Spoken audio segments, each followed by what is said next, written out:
Hai, assalamualaikum warahmatullahi wabarakatuh.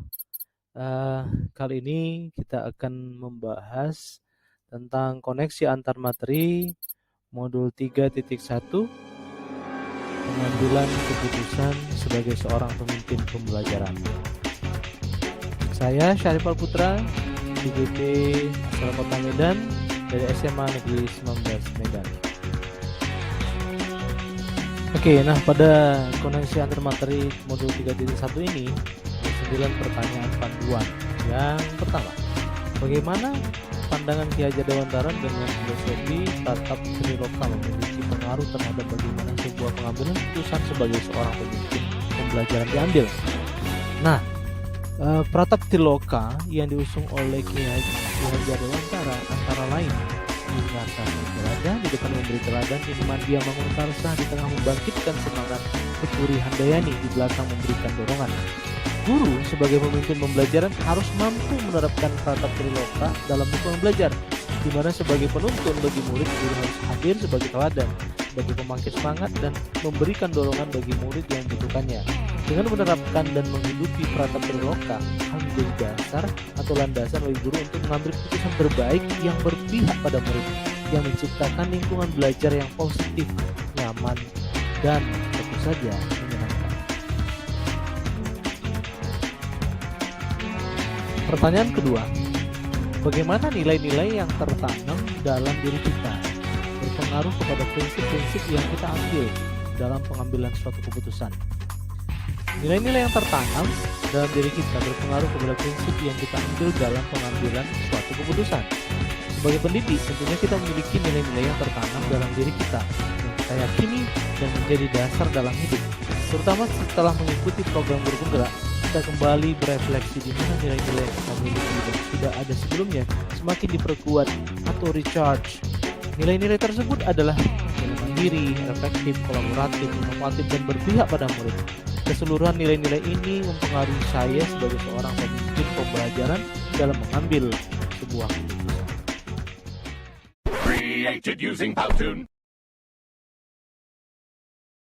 Berikutnya, pertanyaan yang ketiga. Bagaimana kegiatan terbimbing yang kita lakukan pada materi pengambilan keputusan berkaitan dengan kegiatan coaching yang diberikan pendamping atau fasilitator dalam perjalanan proses pembelajaran kita, terutama dalam pengambilan keputusan yang telah kita ambil?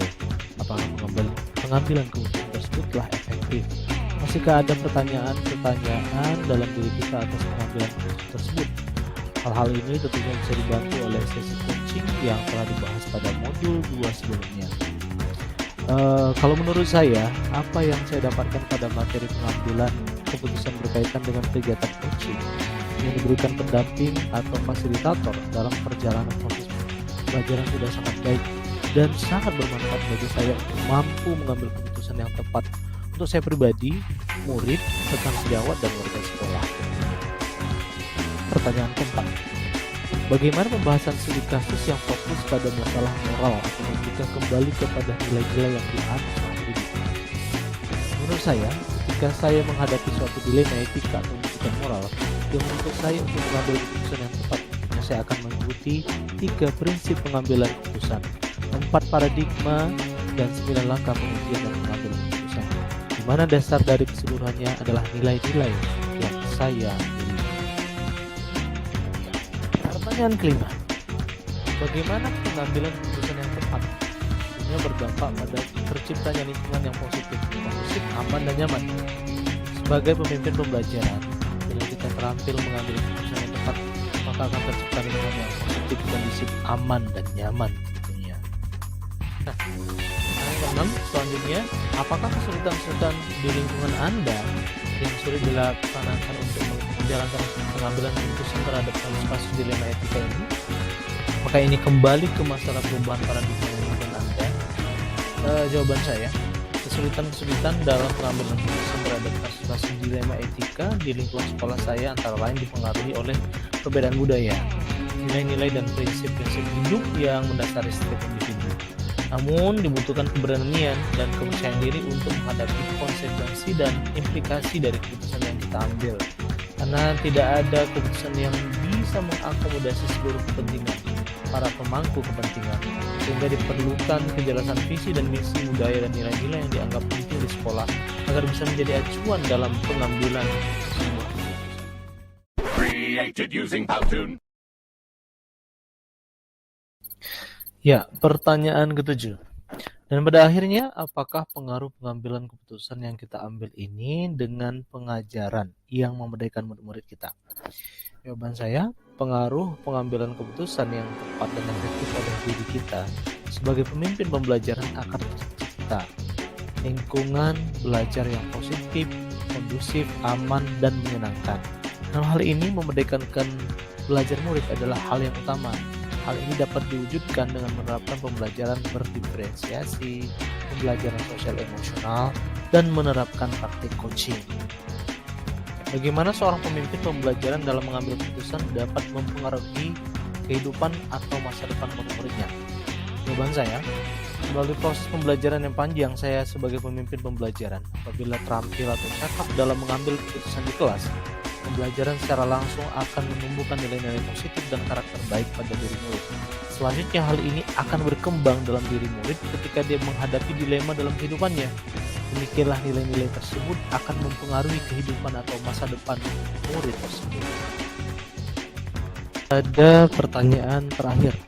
Apakah kesimpulan akhir yang dapat saya bisa tarik dari pembelajaran modul materi ini dan keterkaitannya dengan modul-modul sebelumnya?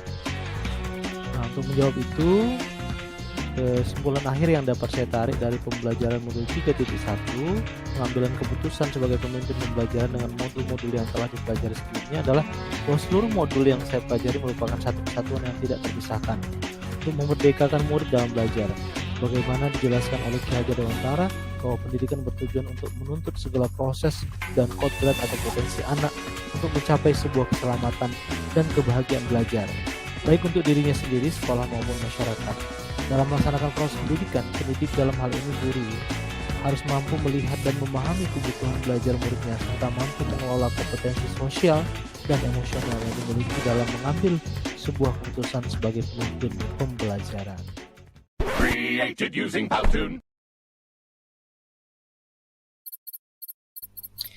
Untuk dapat mengambil sebuah keputusan dengan baik, maka keterampilan coaching akan membantu kita sebagai pemimpin pembelajaran dengan pertanyaan-pertanyaan yang efektif dan komunikasi yang baik akan mengarahkan kita ke berbagai opsi dalam pengambilan keputusan.